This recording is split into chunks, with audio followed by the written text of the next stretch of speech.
Assalamualaikum warahmatullahi wabarakatuh. Waalaikumsalam warahmatullahi wabarakatuh. Apa kabar kalian semua anak-anak? Baik, Bu. Sudah sarapan? Sudah, Bu. Ya, jadi di sini Ibu absen dulu ya anak-anak. Iya, Bu. Hasmi Rumbia, Ali Wali, Amelia Saidia, Ivana Rosolaiman, Yasmin Fatimah. Hadir, Bu. Ya, jadi semua hadir ya anak-anak. Iya, Bu. Ada yang sakit? Tidak. Oke. Ketua kelasnya siapa? Saya, Bu. Oh, Eka. Iya, Bu. Ya, maju pimpin doa anak. Iya, Bu. Teman-teman, sebelum kita belajar, marilah kita berdoa. Berdoa Fatihah dalam hati mulai.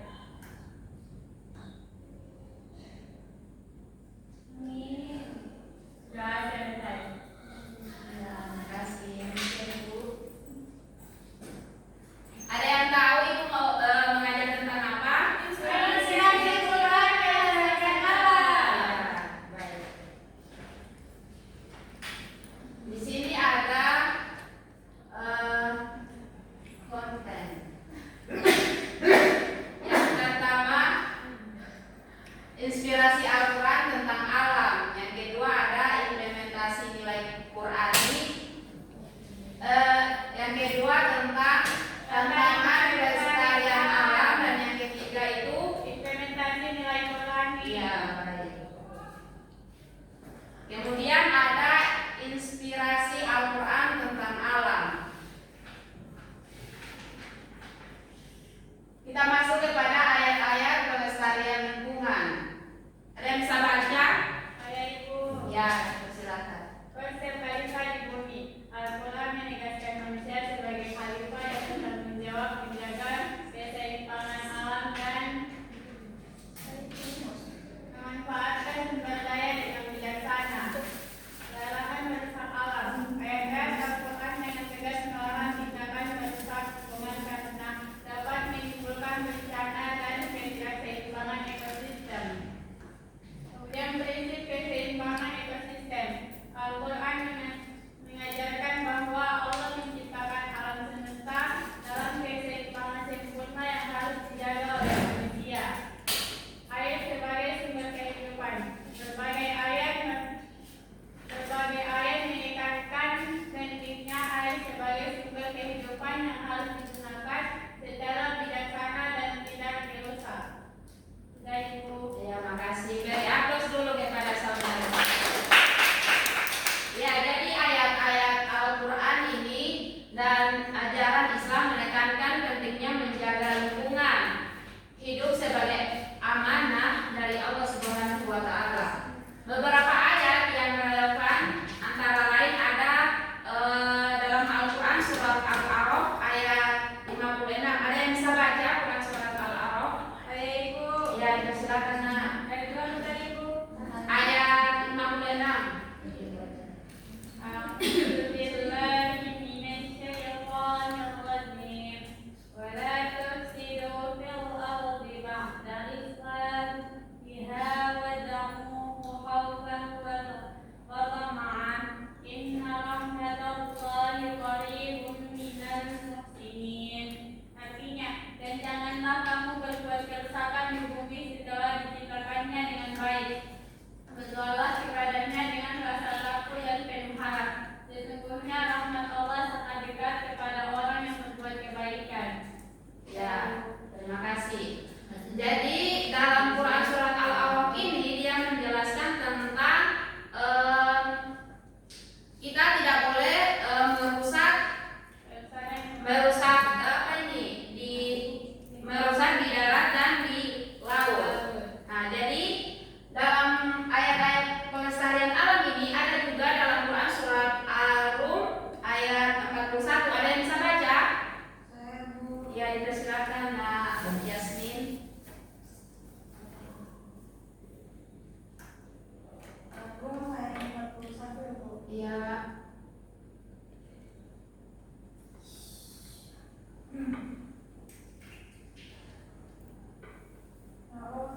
billahi minasyaitonir rajim. Bismillahirrahmanirrahim.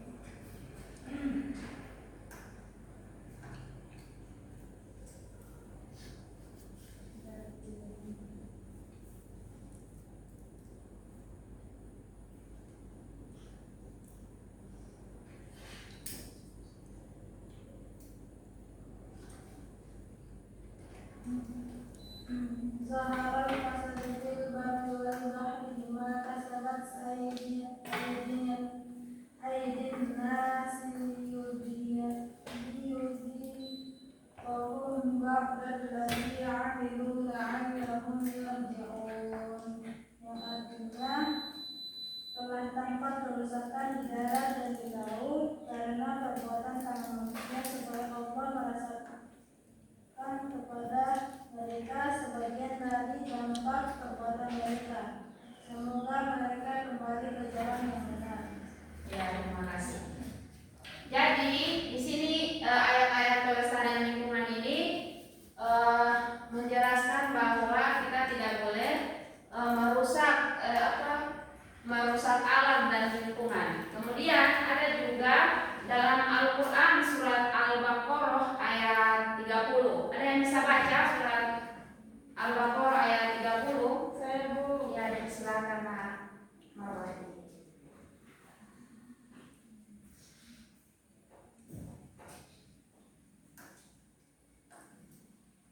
Bismillahirrahmanirrahim.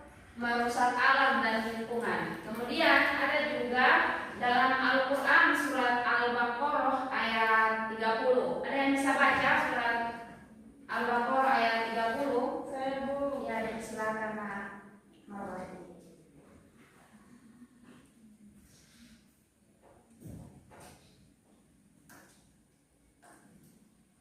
Bismillahirrahmanirrahim.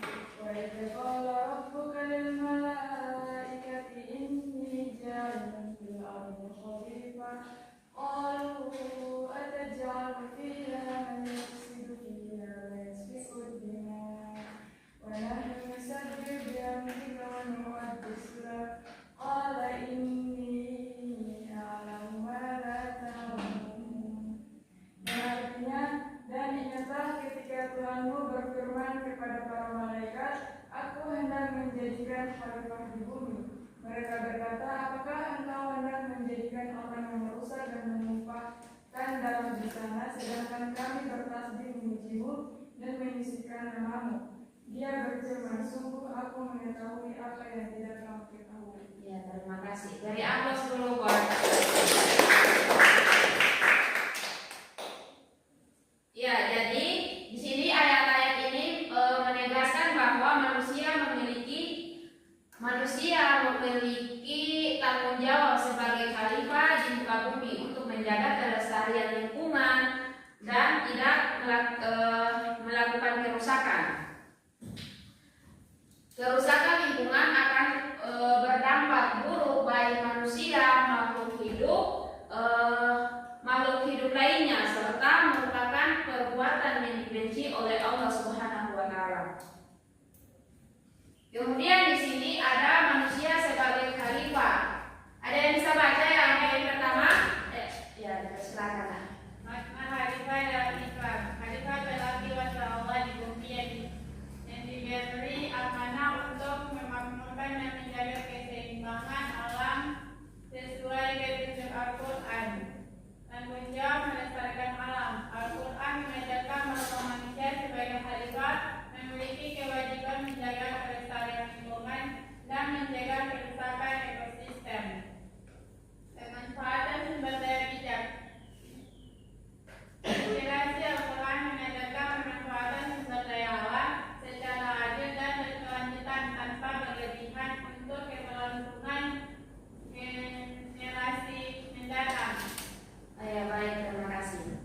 Jadi di sini ada manusia sebagai khalifah. Jadi manusia sebagai khalifah dalam Islam ini berarti bahwa manusia adalah wakil atau dengan pengganti Allah di bumi dengan tugas utama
sumber daya. Kemudian di sini ada juga keseimbangan ekosistem. Ada yang bisa baca? Saya Bu. Ya, pada surat tadi. Keseimbangan ekosistem yang pertama, konsep ekosistem dalam Al-Quran. Al-Quran mengajarkan bahwa Allah menciptakan alam semesta dalam keseimbangan yang sempurna dengan setiap elemen memiliki peran penting dalam ekosistem. Kedua, manusia sebagai khalifah. Manusia diberi amanah sebagai khalifah untuk menjaga keseimbangan ekosistem, bukan merusaknya demi kepentingan jangka pendek. Yang ketiga, saya Ya, silakan. Yang ketiga, harmoni alam dalam Islam. Islam mengajarkan pentingnya hidup berharmoni dengan alam, memanfaatkan sumber daya secara bijak tanpa mengganggu keseimbangan ekosistem. Ya, jadi terima kasih ya. Jadi di sini ada juga penjelasannya. Yang pertama itu definisi keseimbangan ekosistem. Di sini ada keseimbangan ekosistem adalah kondisi di mana berbagai komponen ekosistem seperti tumbuhan, hewan, mikroorganisme, air dan tanah berada dalam hubungan yang stabil. Kemudian ada juga komponen keseimbangan ekosistem. Kemudian produsen seperti tumbuhan yang menghasilkan makanan melalui fotosintesis. Ada yang tahu fotosintesis itu apa? Saya Bu. Apa itu nak? Proses makan. Ya. Dari atas dulu.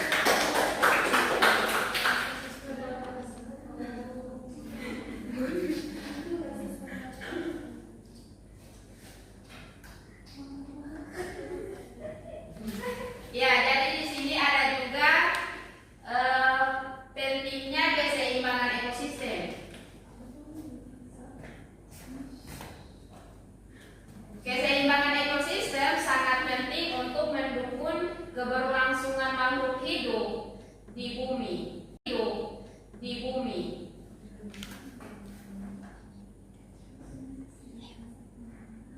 Ya, jadi di sini kita masuk kepada yang slide selanjutnya, yaitu tentang kelestarian alam.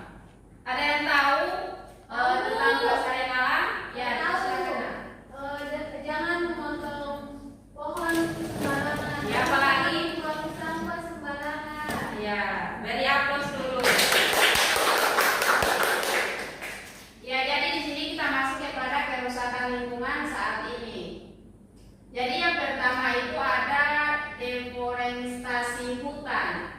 Penebangan hutan secara masif menyebabkan hilangnya habitat alam, mengurangi keanekaragaman hayati dan berkontribusi pada perubahan iklim global.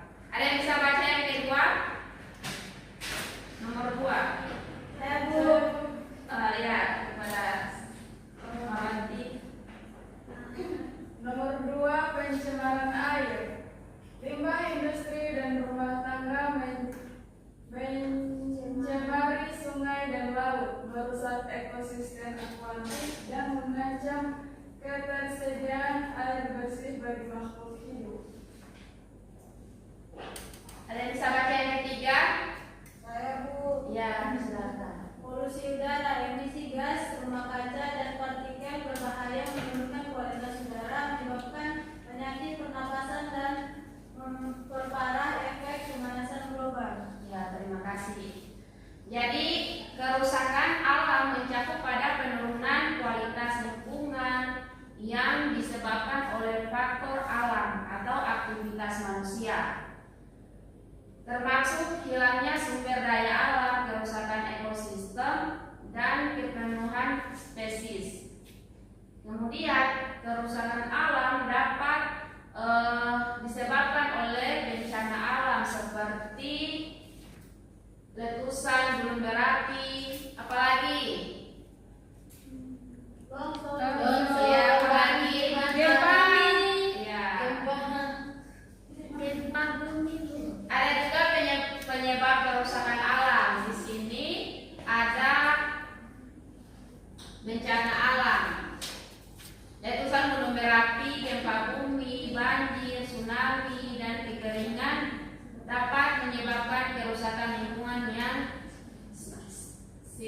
pendidikan. Kemudian ada aktivitas manusia. Aktivitas manusia ada deforestasi, pembangunan hutan secara liar untuk lahan pertanian, pemukiman atau industri menyebabkan hilangnya habitat alam dan berkurangnya kemampuan hutan menyebabkan korban.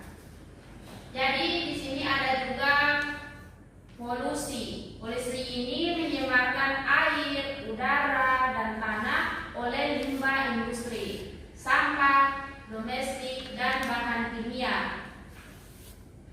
Dan bahan kimia berbahaya merusak kualitas lingkungan dan membahayakan kesehatan manusia dan makhluk hidup lainnya. Sampai sini paham anak-anak? Bisa lanjut? Bisa. Bisa, Bu. Jadi di sini ada dampak terhadap lingkungan.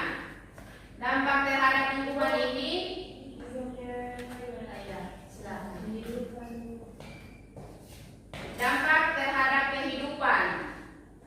Yang pertama ada perbaikan kualitas lingkungan, melestarikan alam sesuai inspirasi Al-Quran, menciptakan lingkungan yang sehat, bersih, dan berkelanjutan untuk generasi masa depan.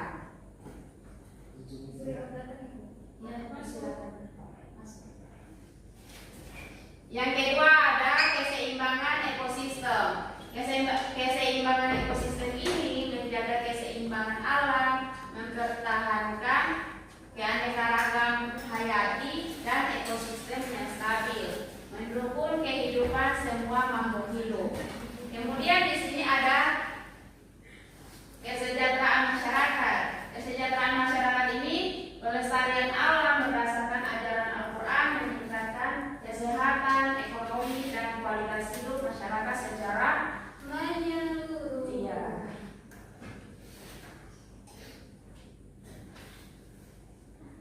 Kemudian di sini ada solusi berbasis Al-Quran. Dan bisa baca yang poin pertama? Ya. Pertama yaitu konsep khalifah di bumi. Al-Quran menegaskan manusia sebagai khalifah yang bertanggung jawab menjaga keseimbangan alam sebagai amanah dari Allah Subhanahu wa Ta'ala. Saya poin kedua. Ya, silakan. Larangan berbuat kerusakan. Al-Quran melarang tindakan merusak alam dalam berbagai ayat, meningkatkan tentang akibat kerusakan lingkungan terhadap kehidupan. Prinsip keseimbangan ekosistem. Al-Quran menegaskan konsep midas atau keseimbangan dalam penciptaan alam, mendorong manusia memelihara harmoni ekosistem dalam setiap tindakan. Ya, terima kasih. Jadi solusi berbasis Al-Quran. Jadi solusi berbasis Al-Quran ini dia menjelaskan bahwa merujuk pada penerapan ajaran Al-Quran dalam memecahkan berbagai masalah dalam kehidupan. Kemudian baik individu maupun sosial. Al-Quran juga menjelaskan bahwa sebagian pedoman hidup memberikan petunjuk dan sosial untuk berbagai aspek kehidupan, termasuk masalah ekonomi, psikologis, sosial, dan spiritual. Kemudian ada juga penerapan sosial. Ya, terima kasih. Jadi solusi berbasis Al-Quran. Jadi solusi berbasis Al-Quran ini dia menjelaskan bahwa merujuk pada penerapan ajaran Al-Quran dalam memecahkan berbagai masalah dalam kehidupan. Kemudian baik individu maupun sosial. Al-Quran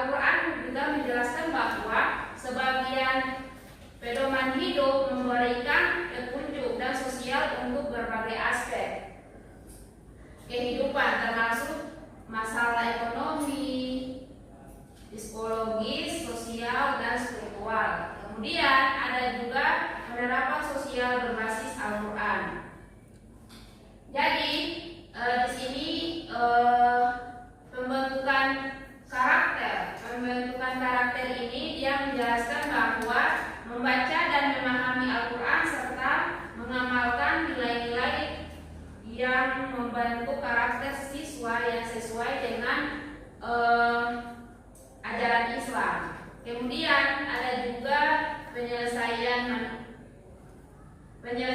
masalah. Al-Quran juga memberikan solusi untuk berbagai masalah seperti kemiskinan, kesejahteraan sosial, dan kualitas hidup lainnya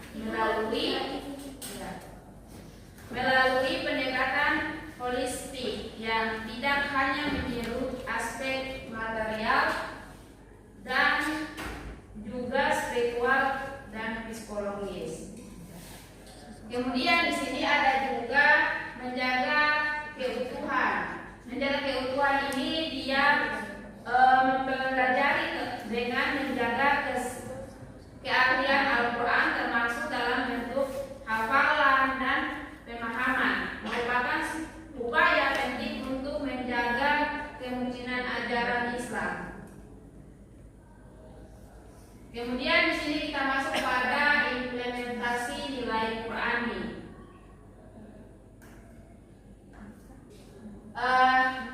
Dan di sini juga ada gerakan hijau Islam.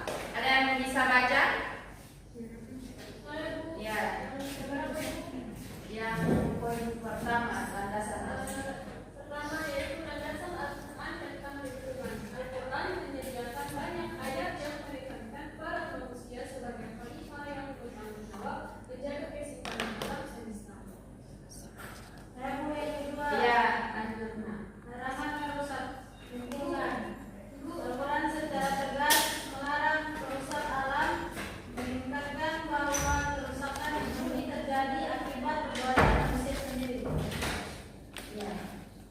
Ada yang bisa baca yang keempat? Ayat Ya. keempat yaitu pelestarian air. Nah, Islam mengajarkan pentingnya konservasi air, melarang pemborosan meskipun dalam kondisi berlimpah sebagai bentuk syukur kepada Allah Subhanahu wa Ta'ala. Ya. Terima kasih. Biar dihapus dulu.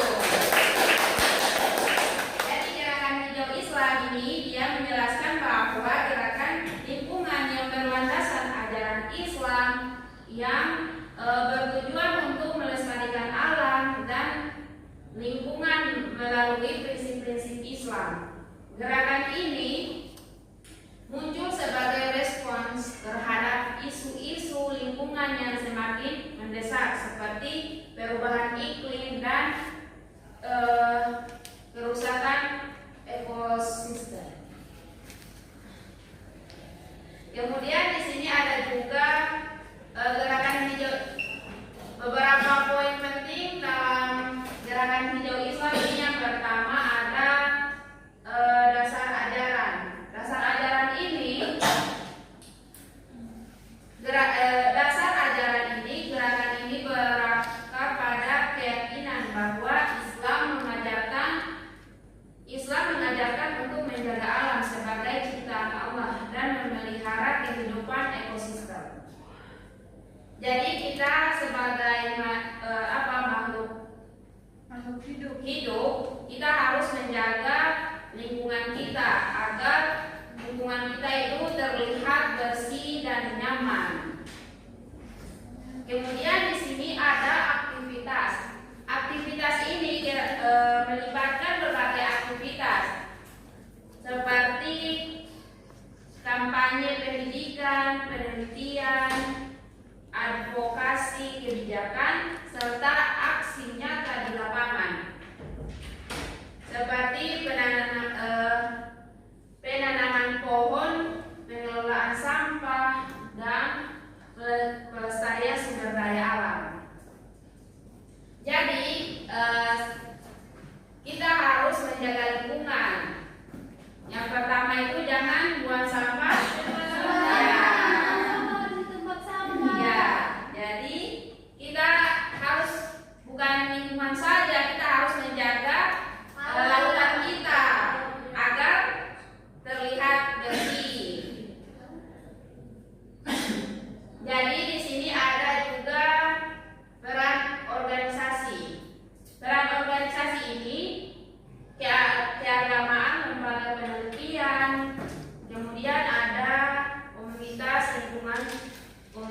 komunitas lingkungan terlibat dengan gerakan ini baik di tingkat lokal maupun internasional. Ya, masih bisa dilanjutkan? Bisa, Bu. Ya, jadi di sini ada pendidikan lingkungan hijau. Yang pertama ada konsep lingkungan dalam Al-Quran. Konsep lingkungan dalam Al-Quran ini menyajikan pandangan komprehensif tentang lingkungan. Saya buku 3. Iya, Prinsip keseimbangan ekosistem. Al-Quran mengajarkan bahwa Allah menciptakan alam dengan keseimbangan sempurna yang memerlukan perlindungan untuk melanjutkan kehidupan. ya, ada bisa baca yang keempat. Bu. Ya, dipersilakan. Nah, Larangan merusak alam. Al-Quran dengan tegas melarang perusakan lingkungan dan menyebutkan konsekuensi negatif dari tindakan tersebut bagi kehidupan. ya, terima kasih. Sampai sini sudah paham? Paham, Bu. Ya. Kemudian di sini ada aksi nyata masyarakat. Yang pertama ada penanaman pohon bersama. Kegiatan penanaman pohon oleh masyarakat di lahan kritis, pesisir pantai dan hutan yang rusak sebagai bentuk pelestarian alam sesuai ajaran dalam Al-Quran.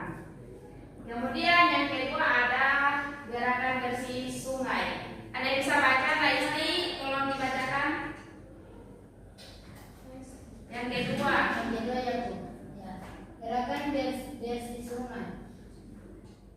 Masyarakat bergotong royong membersihkan sungai dari sampah dan pencemaran, menjaga keberlanjutan sumber air sebagai anugerah Allah yang harus dijaga.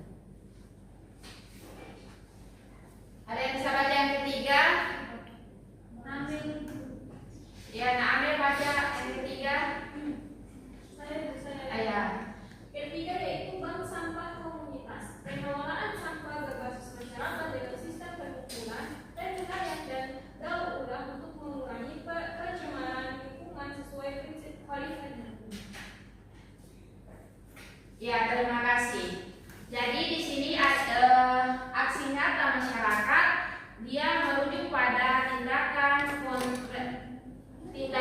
konkret yang dilakukan oleh anggota masyarakat untuk memberikan dampak positif baik lingkungan sekitar, baik dalam skala kecil maupun yang besar. Kemudian ada aksi ini bisa berupa kegiatan sosial, edukasi atau inisiatif lain yang merujuk untuk meningkatkan kesejahteraan masyarakat dan lingkungan.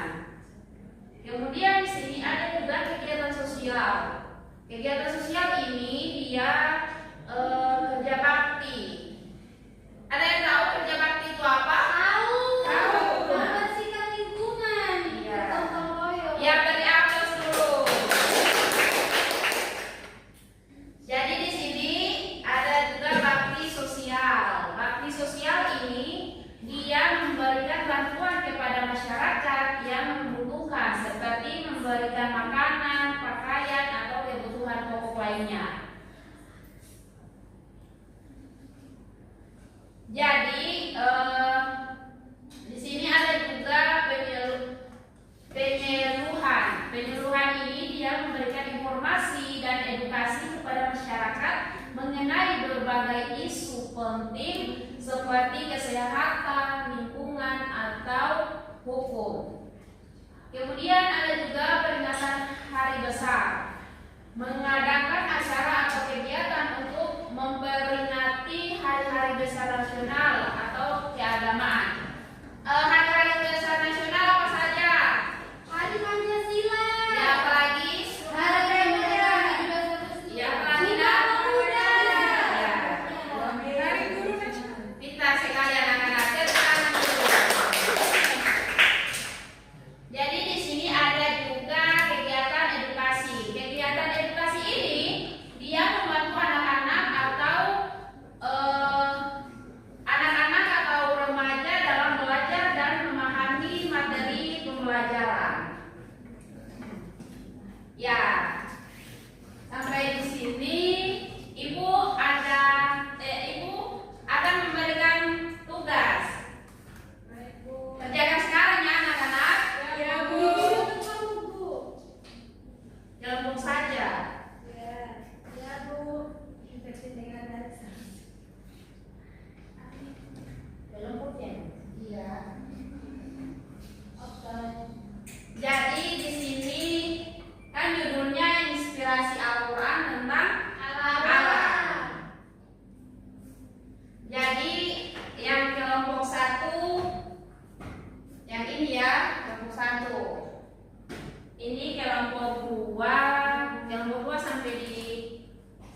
dari kerusakan lingkungan. Apa saja dampak negatif dari kerusakan lingkungan? Sudah. Yang kelompok 2, bagaimana cara menjaga keseimbangan ekosistem? Yang terakhir, kelompok yang ketiga, apa yang dimaksud apa lingkungan? Apa saja dampak negatif dari kerusakan lingkungan? Sudah. Yang kelompok 2, bagaimana cara menjaga keseimbangan ekosistem? Yang terakhir, kelompok yang ketiga, apa yang dimaksud dengan sampah organik dan anorganik? Ya, dikerjakan sekarang ya anak-anak. Kelompok yang sudah siap maju ke depan untuk mempresentasikan. Ya, kelompok 2 sudah siap. Kelompok 3 Ibu, sudah siap. Kelompok 1 Ibu, sama. Kelompok 1 Ibu. Iya Ibu. Ya, kelompok 3 silakan maju. 2 orang ya maju ke depan. Kelompok 3 maju dulu. Kelompok 3 dulu ya, Nak.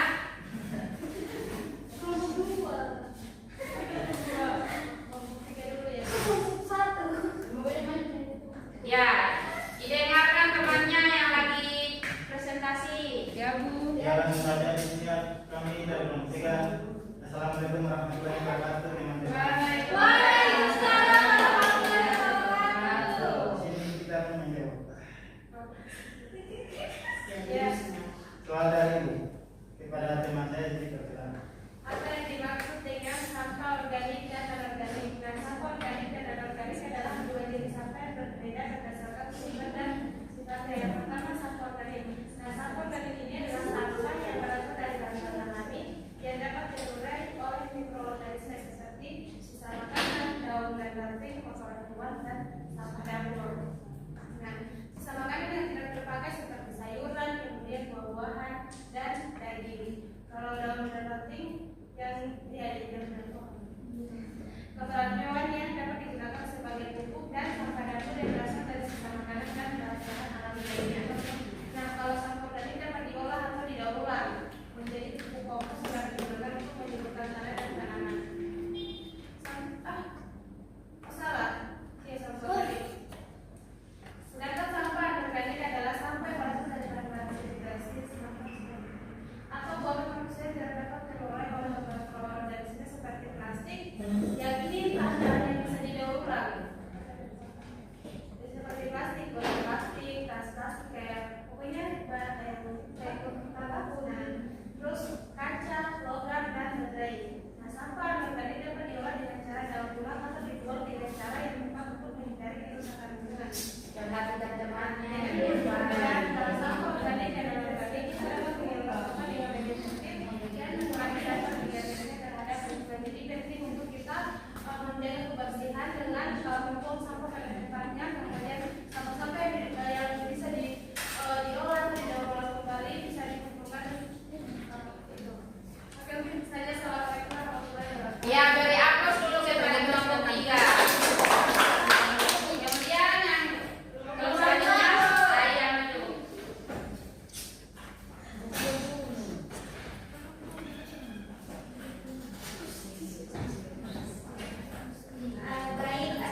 Ya, dari amplos dulu kepada kelompok.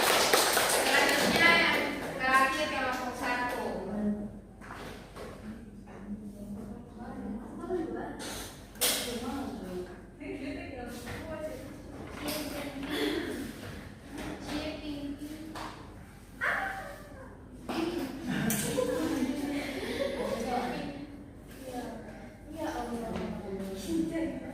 Assalamualaikum warahmatullahi wabarakatuh. Waalaikumsalam warahmatullahi wabarakatuh. Perkenalkan kami dari kelompok 1. Di sini kami akan mempresentasikan hasil dari presentasi kami yang telah diberikan itu dengan pertanyaan apa saja